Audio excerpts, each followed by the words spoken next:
খেজুর গাছের নিচে পড়ে থাকা আটিগুলো সংগ্রহ করছি আমরা। খেজুরের মৌসুম অনেক আগেই শেষ হয়ে গেছে। এখন গাছের নিচে শুধুমাত্র এই বীজগুলো পড়ে আছে। দেখুন, প্রায় সবগুলোই অঙ্কুরোধ হয়ে গেছে। এগুলোই রাস্তার পাশে ছড়িয়ে দেয়া হবে। আমি এখন বসে আছি চুয়াডাঙ্গা জেলার তিতুদহ ইউনিয়নের ৬২ নং আড়িয়া গ্রামে। এটাকেই বলা হয় বাংলাদেশের একমাত্র খেজুর গাছের গ্রাম। আপনি জেনে ভীষণ অবাক হবেন, এক গ্রামে ১২,০০০-এর বেশি খেজুর গাছ রয়েছে। আর খেজুর গাছ যেন এই এলাকায় আরো বেশি সম্প্রসারিত হতে পারে, এ কারণেই এই উদ্যোগটি গ্রহণ করা হয়েছে। আপনারা অনেকেই জানেন, একটা খেজুর গাছ এক মৌসুমে প্রায় ৩০,০০০ টাকার মতো আর্থিক সুবিধা দিতে পারে। এই অঞ্চলে গড়ে উঠেছে বাংলাদেশের সর্ববৃহৎ খেজুরের গুড়ের হাট। এই অঞ্চলের খেজুরের গুড় পৃথিবীর প্রায় ২২টি দেশে রপ্তানি করা হয়।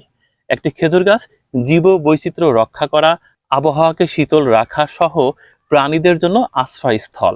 তাই এই বৃক্ষকে সম্প্রসারিত করতে কিংবা টিকিয়ে রাখতে এমন উদ্যোগ সত্যি প্রশংসার দাবি রাখে।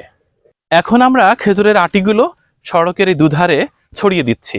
তাহলে সড়কের ধারে আবারও খেজুর গাছ জন্মাবে। খেজুর গাছ আমাদের দেশের অন্যতম প্রাকৃতিক সম্পদ, এটাকে বাঁচিয়ে রাখতে হবে।